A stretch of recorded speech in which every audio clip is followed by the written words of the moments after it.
I'm Will Chamberlain. I'm Inez. I'm Amber Duke. I'm Ben Weingarten. And this is NatCon Squad, where common good and common sense meet.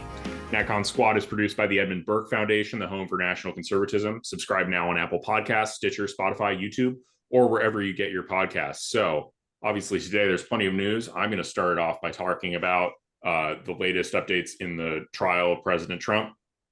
Inez will take a look at this morning's Supreme Court ruling that fights against government censorship.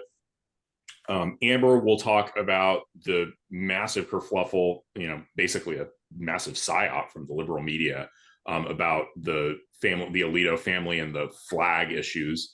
And then finally, Ben will talk immigration and election non-integrity, as he would put it. So to begin, we're talking about the Trump trial. And obviously that's still ongoing at the moment. The jury is currently deliberating. There have been a slew of questions that the jury has been asking about the jury instructions and various testimony, but we don't have a verdict yet. And at this point, I think the jury started deliberating yesterday afternoon, and we're now it's well into the afternoon today. So there's, it's possible we get a verdict today, but possibly quite not. I mean, my big takeaway from the fact that we still don't have a verdict is that there's at least some arguing going on. There's some disagreement, one would think.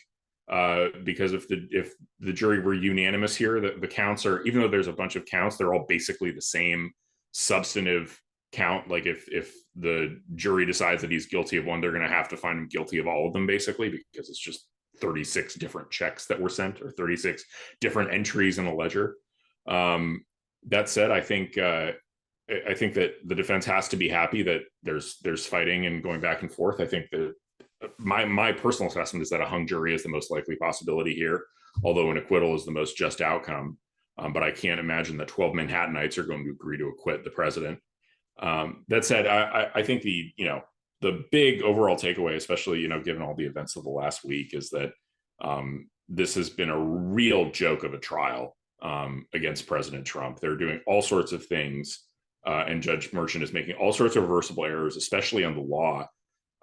My understanding of the way the actual crime works is they're charging him with falsification of business records. To make it a felony, he needs to have done that in furtherance of some other crime.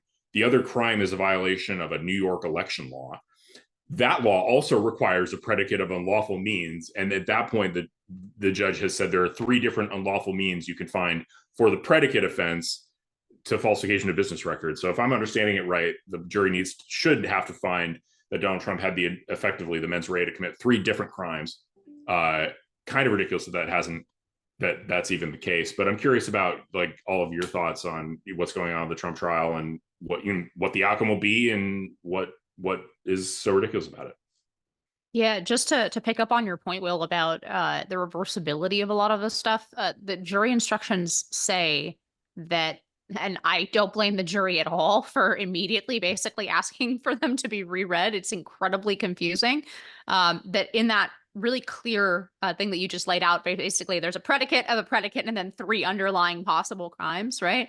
That my understanding is that the judge's jury instruction said they don't need to agree unanimously on whether Donald Trump committed any of those 3 underlying crimes that are the necessary predicate for the predicate of the thing they're convicting him on. So they could say that 4 of them think he did he broke 1 law, 4 of them think he broke a second law, and 4 of them think that he broke law Z, right? Like if it's X, Y, and Z, and that would still be fine. That's very questionable, I think, in terms of the jury instructions. And similarly, the prosecution only brought up key parts of their underlying case and what law, in this case, federal election law, but what law they're using as part of their case. They didn't even bring that up until closing. And apparently in New York, the prosecution goes second. So the prosecution gets to go after the defense rests. So in that sense, Donald Trump had no due process. His team had no ability to prepare for the argument that the prosecution made as their final argument to the jury. There's just a lot of this that I'm not an expert in New York trial law, but it doesn't really pass the smell test. I imagine that a lot of it's reversible, but that it just like over and over again, underscores, as if it needed to be underscored further with the fact that Robert De Niro is out front doing a campaign stop for Biden, that this is purely political. This isn't about what's happening in the courtroom. It's a political drama. And it's the inappropriate, as we've talked about many times, the inappropriate use of the rule of law, undermining the rule of law for political weaponization. But I don't think those judges are worried about being reversed. I think they want to secure a conviction, before the election, because if it's a hung jury, or if he's acquitted, right, like, or if he ends up getting convicted and then having to appeal, like, all of that stuff is going to happen after the election. So they only care about getting that headline, like Donald Trump convicted felon, maybe book him in Rikers, right? That's what they want. I don't know if that, maybe we can talk about whether or not that's actually going to be positive for them. It's definitely horrible for the country. But yeah, it just underscores over and over again that this is not being done by the book.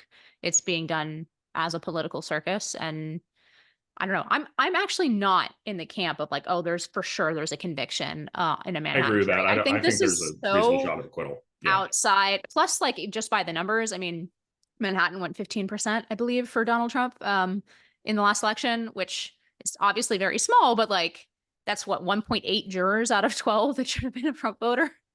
So Yeah. If it's going to be a political circus, I feel like Americans take their jury duty pretty seriously. Could be totally wrong, but I'm not in the camp of like, oh, this is an automatic conviction for them because it's in Manhattan. Yeah, I completely agree. And it's juror number 2, I think, is the one that said they exclusively get their news from Truth Social and X. So if there's going to be a holdout juror, like, it's probably juror number 2. I think there's a couple of other people who are like, yeah, we read the New York Post, but also the New York Times. And there's some people who are like, yeah, I read Fox News and Wall Street Journal, but also, NBC.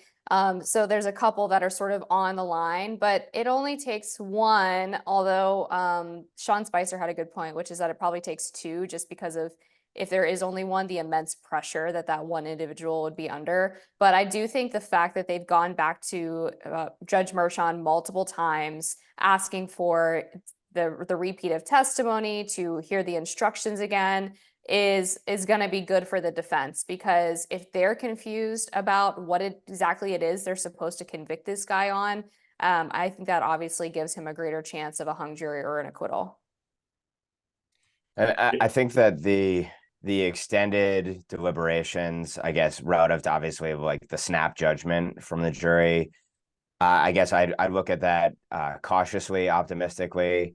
I'll take, as per usual, the more pessimistic position that if it is one holdout, that pressure will be unimaginable and painful. And I'm concerned about New Yorkers who have voted for people like Bill de Blasio in the past, New Yorkers who loathe Donald Trump more than they care about literally their own safety and security. I think they're self-righteously suicidal, a decent percentage of Manhattanites. And I hope they prove me wrong. I was one of them for well over a decade. I've lived pretty much in the New York, New Jersey area my whole life. I hope that they rekindle some modicum of faith. But even if they do, the fact of the matter is that we have to understand that America has Soviet jurisdictions now. Who knows how many among them? But Judge Merchan, I don't think, is necessarily an exception to the rule. I think there are myriad judges like this across the country. I think there are myriad prosecutors, DAs like Alvin Bragg across the country. And that means you don't really have a rule of law, or it's a conditional rule of law. It depends where you are. And that's a terrifying thing. And all Americans are going to end up bearing the brunt to the extent a percentage of the justice system is wholly rotten and corrupted, as I think it is, and as would be entirely predictable based upon the state of the law schools in this country. All that said, if you want to say there's some saving grace to this, it's that everyone has shown themselves to be lawless and corrupt in this process. Like the machinations that Merchan engaged in, that the prosecution engaged in. If you wanted to show yourself to be totally guilty and illegitimate and 1,000% political, like what more could you have done than what they did in this case? So the fact this is the one prosecution where they got through a trial and the case is going to be disposed of one way or the other before the election it's a black mark on them and everyone can see it. The fact that Biden had to send his mouthpieces to descend on the court, I also think it shows that they are really concerned about how the public has perceived the case. But that said, if there's a conviction here, and if we do have this, is Donald Trump going to get sent to Rikers Island? Is Joe Biden going to try to make some move regarding Secret Service protections? I mean, this is so far beyond what would have been fathomable in this country that I think no matter what happens, it's a massive loss. The only redemption, the only justice that could be meted out would be for Donald Trump to win. But it's obviously yet to be seen what'll happen in November. Yeah, just I think I'll go ahead, Inez. Just really briefly, something that I think Ben and I consistently end up slightly disagreeing, even though I think we have a lot in common in how we see it. I am less black-pilled about, even in Manhattan, about the jury system. But I agree with everything that Ben said about the judges and the people coming out from law school. So I think the closer you are to elite institutions in this country, the more black-pilled I am about the ability of those systems to function in a remotely fair and apolitical manner. But I'm maybe naively, we'll see, but maybe naively not as black-pilled as Ben, I think, on I think the jury systems in this country are still, I think there are a lot of, even in Manhattan, man, there's a lot of people who are, I'm not talking about myself, was not a good example of the average Manhattan, but I think a lot of people don't care as much about politics. I do think there's still, even if there are liberals, I think Americans take jury duty seriously. And I don't know, we'll see. Maybe I'm totally naive.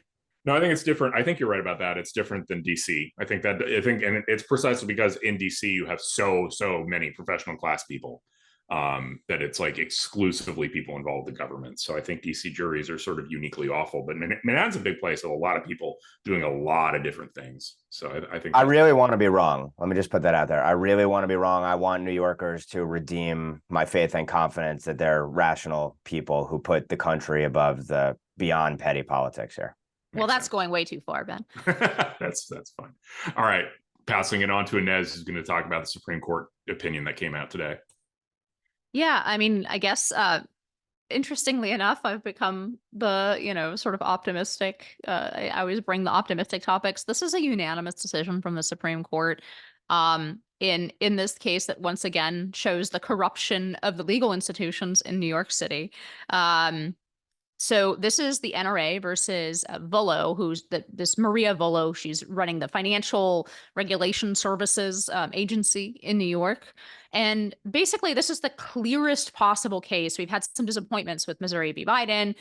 Anyway, a whole bunch of these cases that are going through the system that describe the way that censorship works now in 21st century America, right? Which is that the government sends messages or leans on private companies. There's a kind of collusion there that is either explicit or implicit, that happens a lot of times behind closed doors, sometimes in public, but then has companies go ahead and do the things that the First Amendment prevents the government from doing.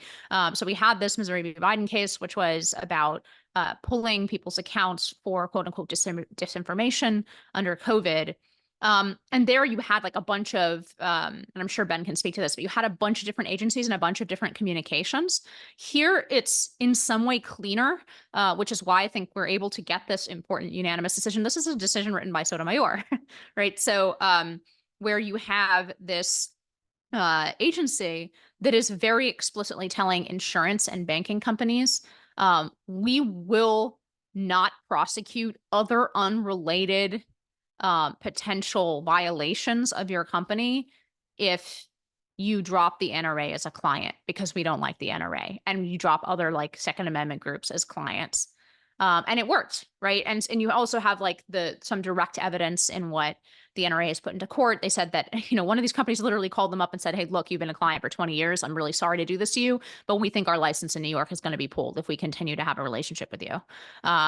So just a number of, and the fact that this agency directly and the people giving the communications directly to these companies is the regulatory agency involved with actually implementing and punishing these potential companies. The fact that there's no workaround, the fact obviously, look, I wouldn't go overboard with the sort of good news of it being unanimous. I expect that the companion case Murphy is not, and that's why these are released separately. But at least in this very clear case of a government agency leaning on using the powers of its office to lean on private companies to then punish speech that the government agency disagrees with. We have a unanimous decision that that doesn't violate the First Amendment. So really curious in particular what Ben thinks, because I know he was on top of Missouri v. Biden. Ben, why do you think this one was able to be unanimous? And then what does this give you any hope or perhaps like the opposite direction that maybe they're going to squish out on the companion case? Or what do you think about this opinion? So one thing that was interesting, I think you're right. This was the clear-cut case based upon Supreme Court precedent in the past about, clear coercion, and when there's coercion and the government leans on private entities to do its bidding, that's obvious to violate your rights. That's obviously a clear violation. One of the lines in the opinion is, while a government official can share her views freely and criticize particular beliefs in the hopes of persuading others, she may not use the power of her office to punish or suppress disfavored expression. It'll be fascinating to see how they skirt that perspective when it comes to Murthy, but I do think they will skirt it. And I think in part what they're trying to do here is draw the clear distinction between where you threaten actual coercive government action, and they're going to argue that there wasn't threatened coercive action to abridge First Amendment rights in Murthy. Now, I think that's totally wrong, 1,000% wrong, based on the record in Murthy. It's not just a government official, a White House spokesperson reaming out some Twitter executive and saying, how can you allow RFK Jr. or Tucker Carlson to put this out on your platform? You guys better stop. That it was far more insidious and nefarious than that. But that is, I think, how they're ultimately going to rule, maybe 5-4 or 6-3, I think, in the wrong direction of, the government's trying to protect your health and public safety. And consequently, it's not only their right, but their duty to go out and tell social media companies to suppress any and every conservative under the sun or heterodox thinker.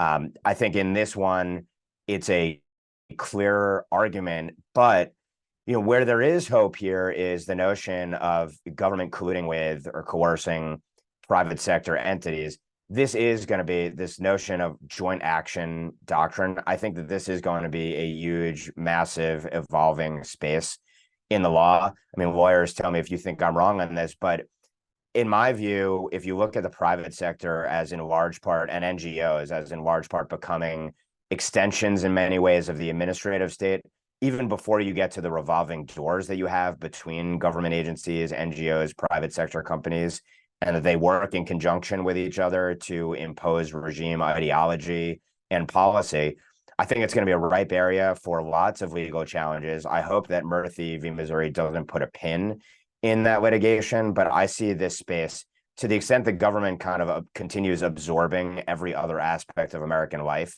it's going to be a massive opportunity to litigate against the government and take on the administrative state and its ancillaries. Yeah, I think that your assessment of this is right, and it's the black pill assessment, which is the Supreme Court is issuing this as sort of one bench post or one marker, where it's like, okay, if you actively threaten and coerce private agencies of the government, that's a First Amendment violation, and that's going to give them the opportunity to go in a different direction on if and when they're going to like try and rule on the tech issue in Murthy, which is distressing because losing Murthy would be really annoying.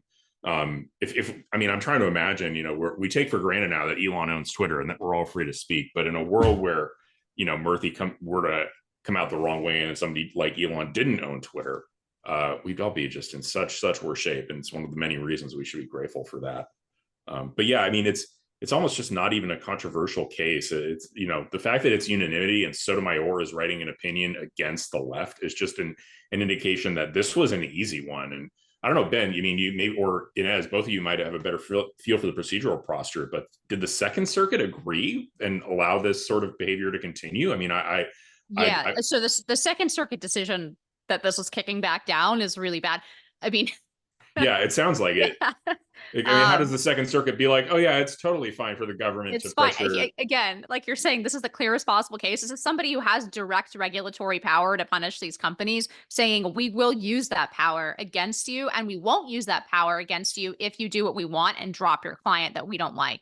But just to again be the voice of the white pill here. One reason they could have separated it and done it this way might be that actually we are going to win still on Murthy, but it's going to be 5-4, 6-3, like Ben said. And maybe they really wanted to lay down this marker saying, like, this goes too far, even for every member of the Supreme Court. Like, this is clearly crosses the line and is a First Amendment violation. No further, putting a signpost. I could also see that being the reason they split it up and released this early and said, look, we all agree this is bad. 6 or 5 of us agree that Murthy is also a problem. I'll let Amber jump in. I will say one positive thing that I did see was that Gorsuch in his concurrence did cite the lower court's rationale in Missouri v. Biden, but not necessarily surprising because he was one of the 3 dissenters when they stayed the injunction in Murthy, where they basically unfroze the freeze on speech policing. So we knew where he was going to come out anyway, but the fact that he cited decisions to date in Missouri v. Biden, I thought was interesting that he felt compelled to put that in his concurrence here. And I'll be brief as well. I haven't read through the case yet, so y'all are more prepped on this than I am. But I did see a tweet from Jonathan Turley that I thought was instructive, which is that the fact that this is a unanimous ruling is really a slap in the face to all of the left and progressive claims that this court is fundamentally dysfunctional, that the court is illegitimate, that it's obvious that it's being bullied by conservatives, with Sotomayor writing the majority opinion as well. Obviously that whole argument is destroyed by something like this. And there's been quite a few unanimous rulings out of this court. So I appreciated Turley's take there. And that obviously will lead into the next segment as well when we're talking about some other Supreme Court related stories. It's also worth noting I was actually at oral arguments for this case, but I was kind of zoning out after sitting through Murthy v. Missouri first and kind of demoralized. But I think, if memory serves, the Biden Justice Department was also against New York State on this and actually siding with the NRA. So when you've lost the Biden administration on a case, you've clearly gone way over your skis. Yeah, the ACLU filed for the NRA in this case. Yeah, So. it's like a guaranteed. Just to give an idea of how far out this is. Right. Like, I mean, at that point, the 9-0 shouldn't be even the slightest surprise to anybody. I mean, I didn't know that both the ACLU and the Biden Justice Department were like, yeah, New York went way too far here. Those people were crazy. Yeah. Okay. Obvious 9-0. I don't know if you got any more, Inez, but we can transition. All right, let's move on then. Amber's got the Alito flag story. Yeah, so this is like the most inane story that just won't end for whatever reason, but well, we know what reason, we'll get into it. But I think it was about a month ago at this point, or at least a few weeks, that the New York Times published its first article in this series where they accused Alito and his wife of being Stop the Steelers because they had briefly flown the American flag upside down outside of their home. And they have still today provided zero evidence that this actually had any connection to January 6th. The Alitos contend that this was the result of Mrs. Alito, Martha Ann Alito, getting into a nasty spat with some progressive neighbors who we have now learned the identity of thanks to a new New York Times article that came out this week. And they are basically the worst person that you don't want to live near. The young woman was, I believe, 35 when this incident occurred. And she was living in New York, trying to make it as an actress, working as a waiter on the side. And I promise you, it only gets more stereotypical from there. She decided to move back home with her mother during the pandemic with her boyfriend. And they decided to spend their time going to BLM rallies and walking their pandemic puppy around the neighborhood. And this was when they started getting into fights with Mrs. Alito because they were putting up these signs with nasty language on them about Trump and January 6th and all of this other nonsense. At one point, they copped to actually calling Mrs. Alito the C word. So, I mean, all of this whole flag story is in service of trying to get Alito to recuse himself from cases related to January 6th in the 2020 election. And the latest is that Alito has told them to go pound sand. He has said in a quite sassy letter that his wife was the one who likes to fly flags. He had nothing to do with it. and any reasonable person would not recuse themselves.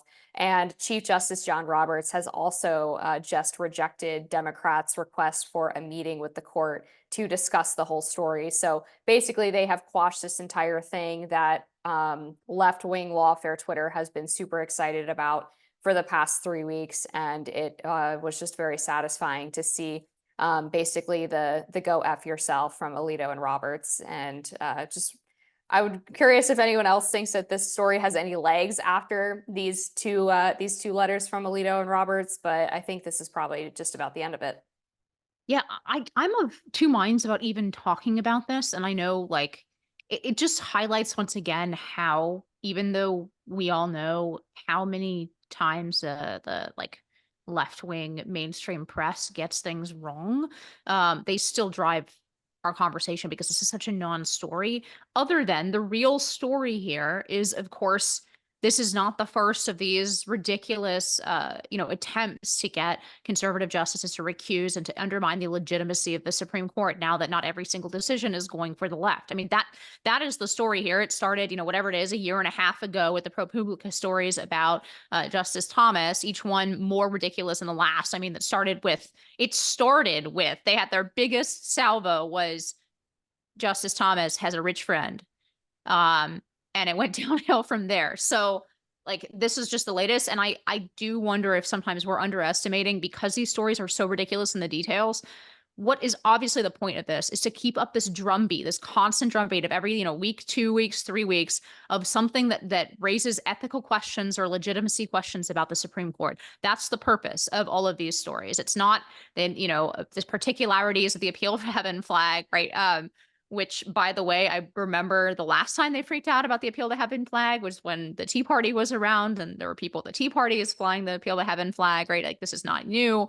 But I do think even the particularities, other than the amusing story from the New York Times about like the neighbor from hell, but like, I don't even think the particularities are even particularly worth arguing about. It's just that's the point of these stories, right, is to drill it into people's heads who aren't following, the news in any detail, that, oh, there's a new scandal at the Supreme Court every 3 weeks. That's exactly right. Because you can go back to, obviously, the sexual assault allegation against Kavanaugh. Then there's Clarence Thomas has a rich friend. Then it's Alito's wife flew a flag upside down. And then now the Rolling Stone has just published a story taking issue with the fact that Amy Coney Barrett's husband is a lawyer. Like, that's it. That's literally the story, that her husband is a lawyer and sometimes takes cases from clients. Yeah, the left doesn't let anybody control institutions that they don't agree with. Basically, it's like the problem is they don't control the Supreme Court.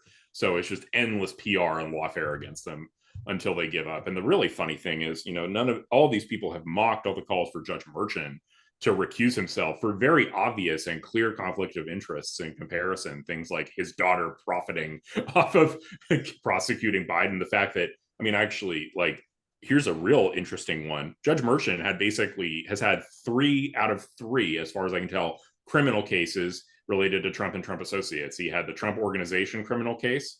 He has Trump himself, the Stormy Daniels case, and he had Steve Bannon and the We Build the Wall stuff.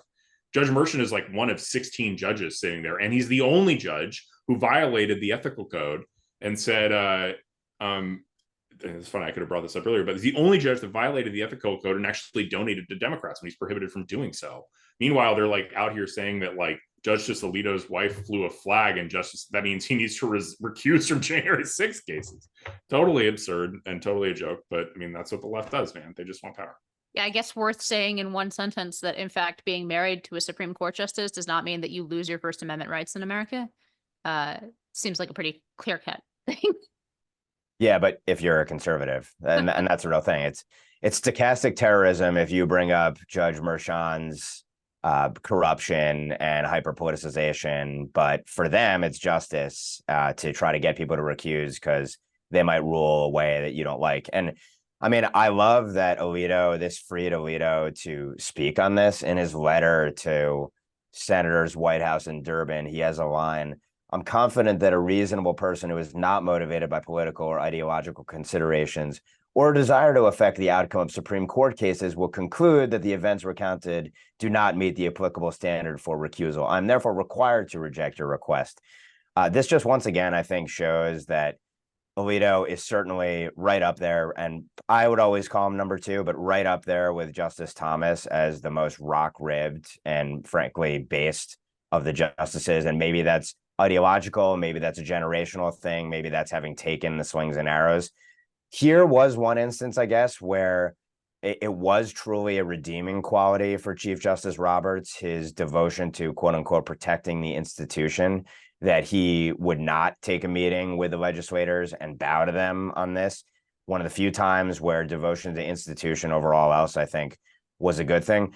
The last part of this, beyond obviously the effort to wholly delegitimize the court and try and scare off any justice who might dare diverge from progressive orthodoxy, do they know, has it been leaked to anyone on the left, where the court is going to come down on the J6 obstruction of an official proceeding case? To me, that is the one maybe near-term massive potential explanation for why this steady drumbeat right now. If the court is in fact going to say that anything related to January 6th is not obstruction of an official proceeding, that's going to chop in half the charges brought against Donald Trump by Jack Smith. And it's also going to really invalidate the charges for hundreds of January 6th defendants as well. So it's a massive ruling coming down.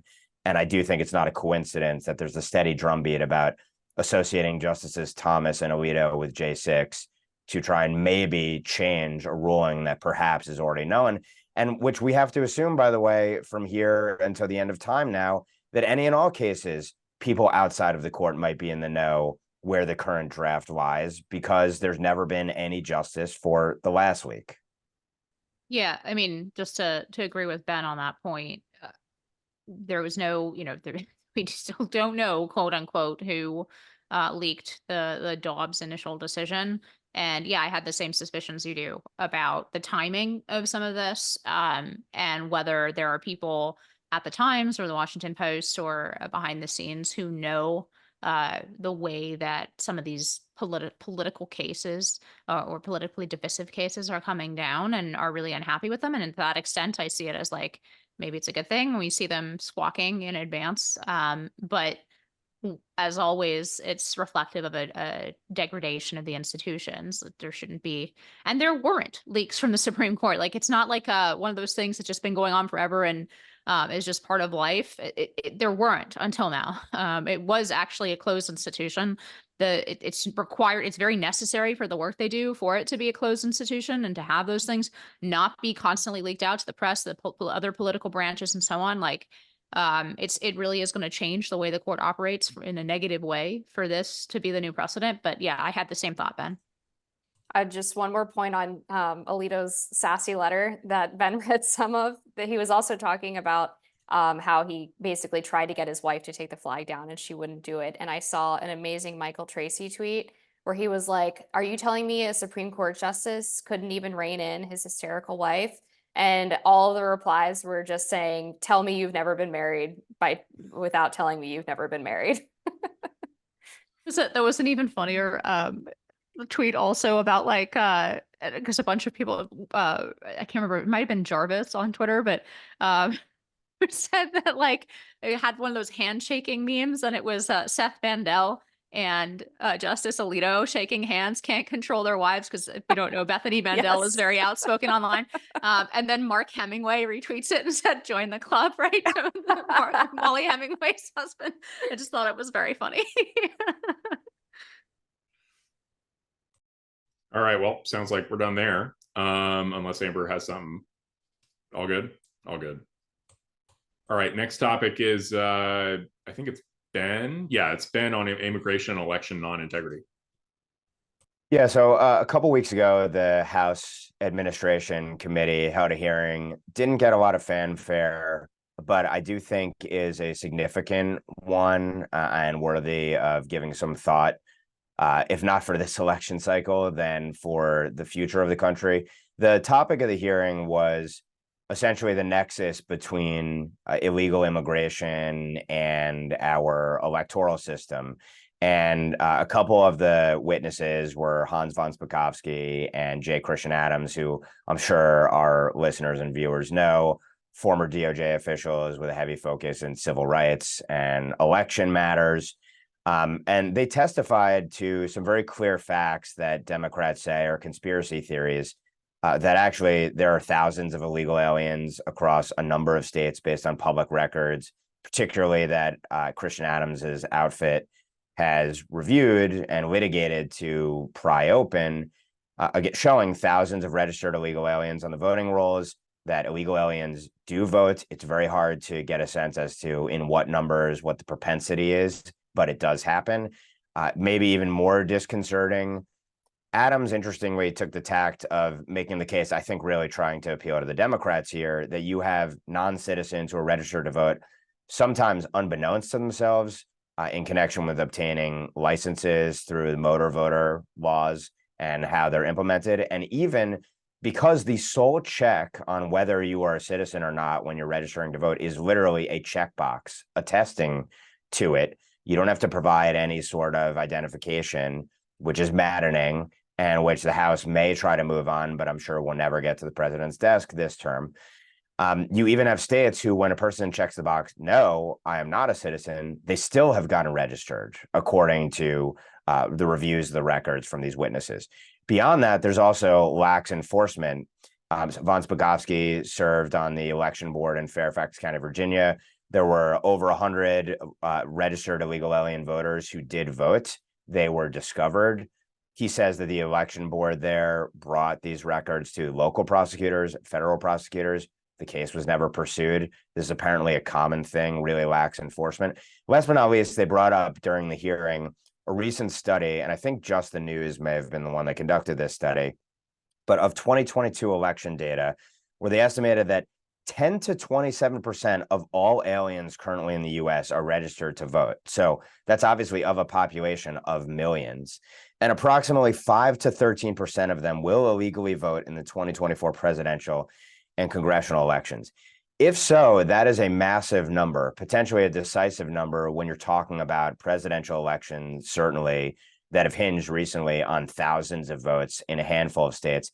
Add in the fact that, as I've harped on here, you have the Biden administration's executive order to register and mobilize voters, and there's evidence to suggest that agencies are even engaging with non-citizens. They're not checking to see if the people with whom the agencies are interacting with are actually eligible voters.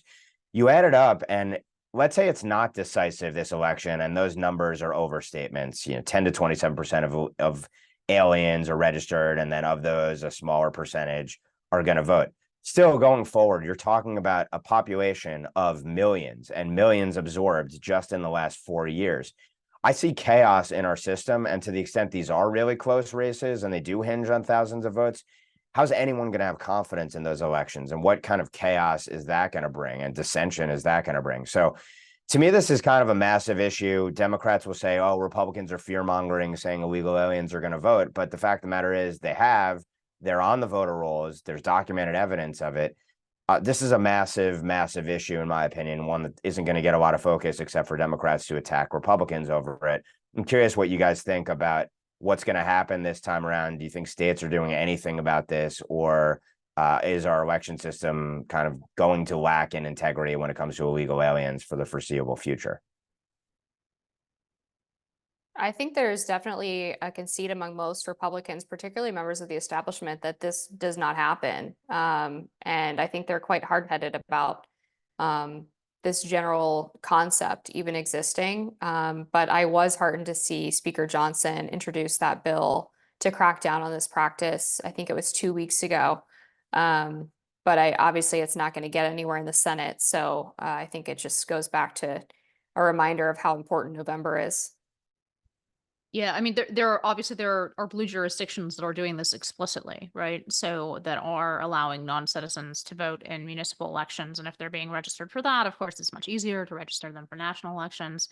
Yeah, I mean, it is a massive problem. This is not just a Congress and state legislature problem, but this is a problem for the RNC, right?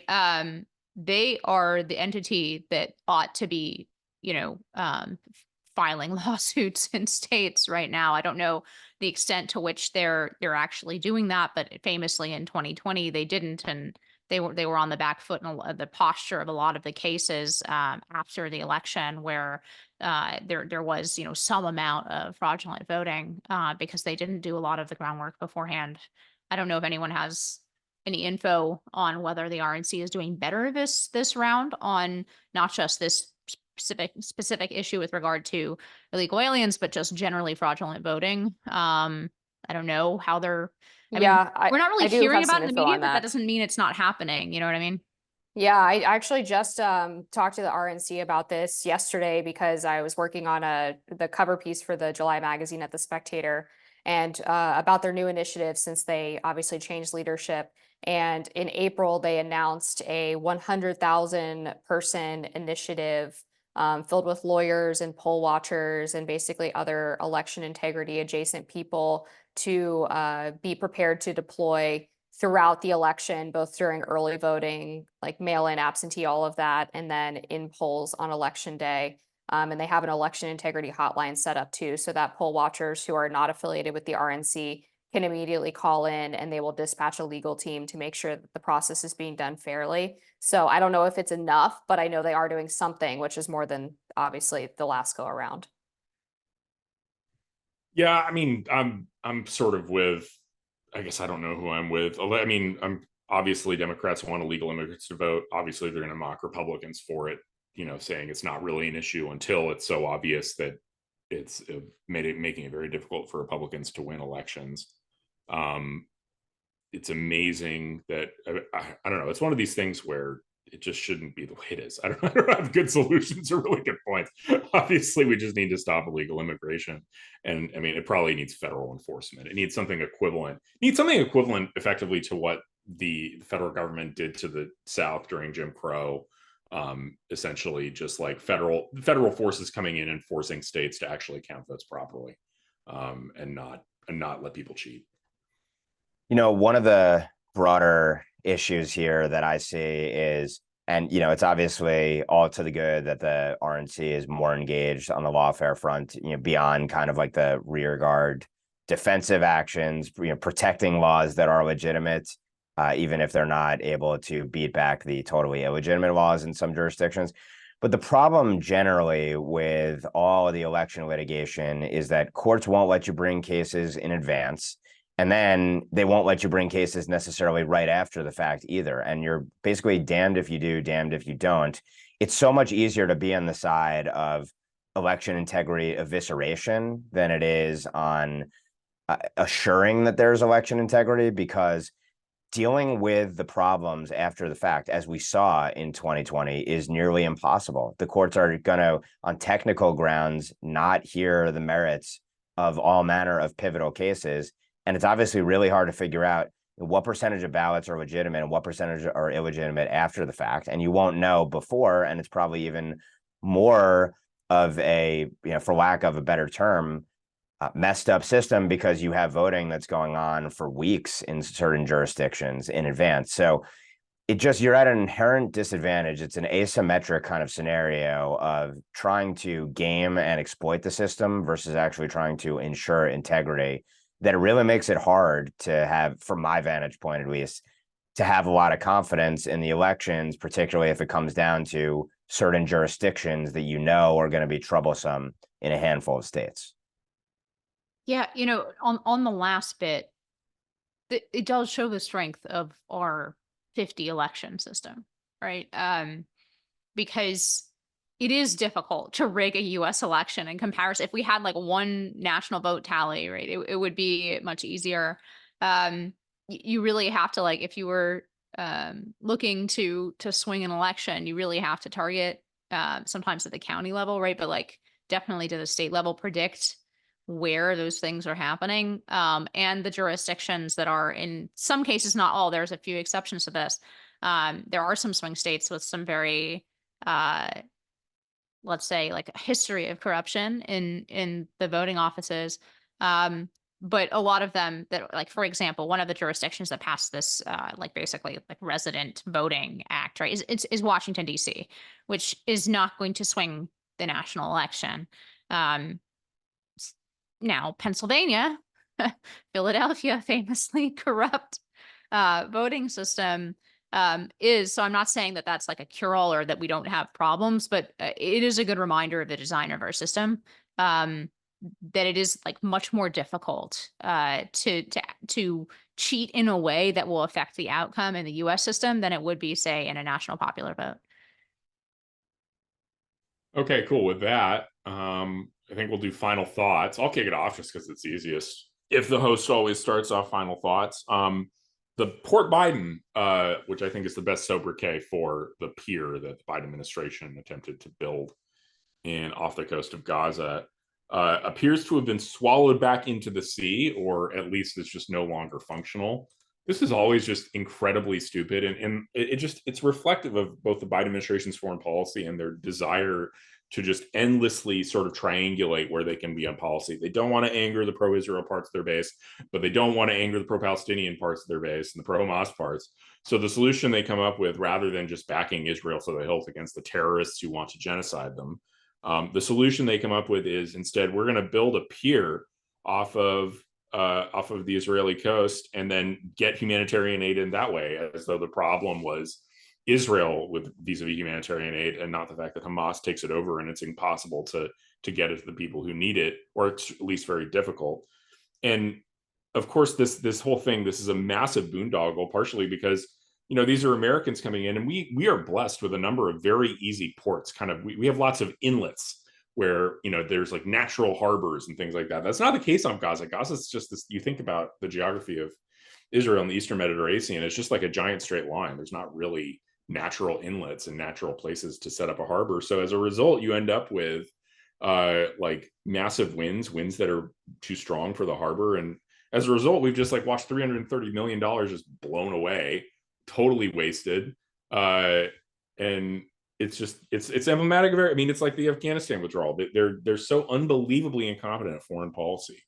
And I, you know, just can't believe that they really thought this was a good idea. Just total galaxy brain stupidity from the Biden administration.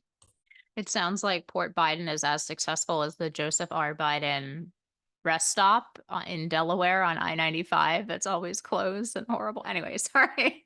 That might be a very Stella Corridor joke, but it's not a fun rest stop, guys. There's a big sign that says Joseph R. Biden, and it leads one to ask the question when you're there, like, why would anyone put their name on this rest stop?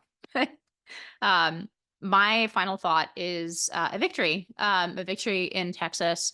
So if you haven't, which is forgivable, very few people have been following the school choice issue for as long as I have and working in it, you would know that Texas is kind of the big white whale of school choice, actually, that it was impossible for year after year after year to pass any kind of like substantive school choice program in Texas.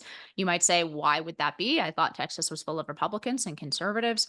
I think two reasons. One, the critique of our side would be that unfortunately, a lot of the groups and stuff and the messengers around school choice had a very sort of moderate centrist, very big focus on trying to flip a couple Democrats.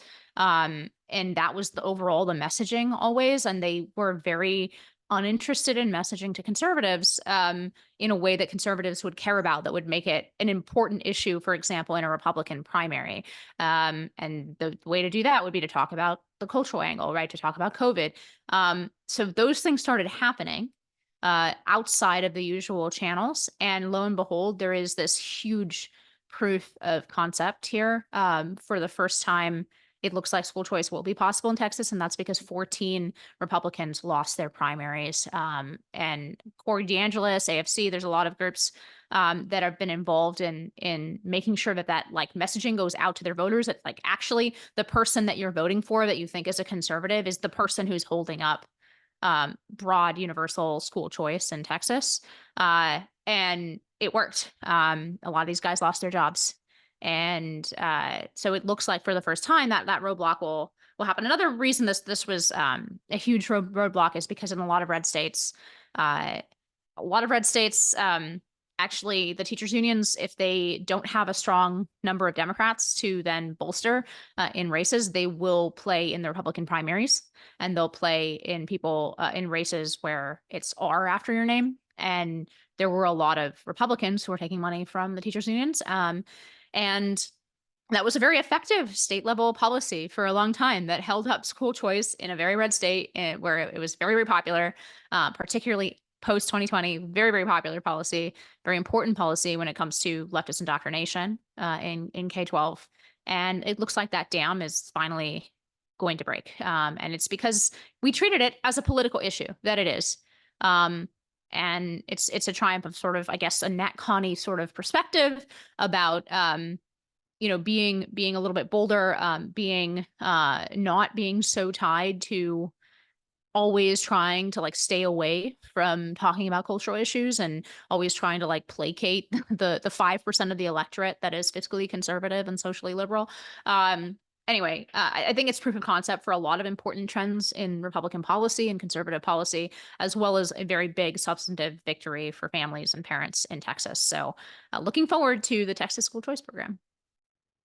My final thoughts are on a story that I read in the Washington Post today, which is about what DC grocers are doing to try to basically bolster their security in their stores against shoplifters and smash and grabbers, as obviously the DC City Council, the mayor, the attorney, Matthew Graves, and the police being hamstrung by all of those people are incapable of upholding public safety. So now stores are basically forced to implement their own sort of half measures to try to keep their doors from closing with all of the losses that they're taking and the threats to workers. So some grocers are actually banning people from bringing in duffel bags, backpacks, basically any bag larger than a small purse, because people have literally just been walking in, filling up their duffel bag with food, and then walking out, and no one is doing anything about it.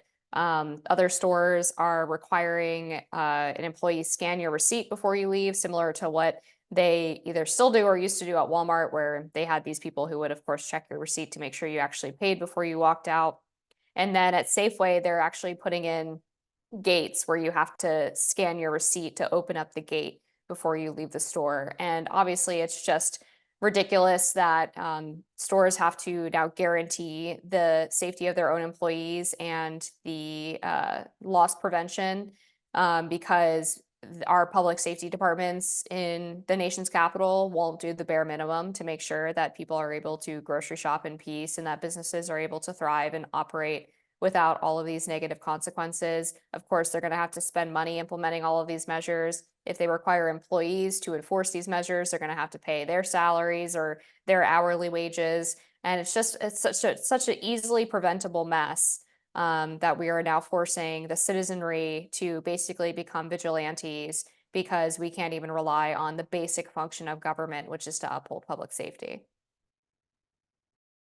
So I'll briefly return to Will's point, which is on the pier. I guess the good news is that we won't be able to provide material support to Hamas anymore to the extent the pier is gone.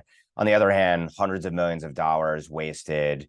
The military personnel who we put in harm's way constructing the thing, the fact that this was literally a pier to potentially Samantha Power's long desired boots on the ground, essentially in protection of Hamas and a future Hamas leadership role in a future Palestinian state, which, by the way, a bunch of European countries are now unilaterally trying to establish and get acknowledged, is a disgrace. Now, that said, again, also, I guess another upside is this is sort of like the bookend image to the Afghan citizens falling off a plane trying to depart. This is the natural consequence and the disastrous nature of our national security and foreign policy under nearly 12 years of Obama-Biden rule. But nevertheless, the consequences are incredibly dire and dangerous for America and for our national interest. Setting that aside for a moment, on a more positive note, would commend everyone to check out the Claremont Review of Books' symposium on national conservatism. There's a really kind of spirited debate there between Charles Kessler at CRB and many folks associated with NatCon. So well worth a read and much food for thought there. Okay. All right. I think that'll do it for us today. On behalf of Inez, Ben, and Amber, thanks for tuning in. I'm Will Chamberlain. See you at the next NatCon Squad.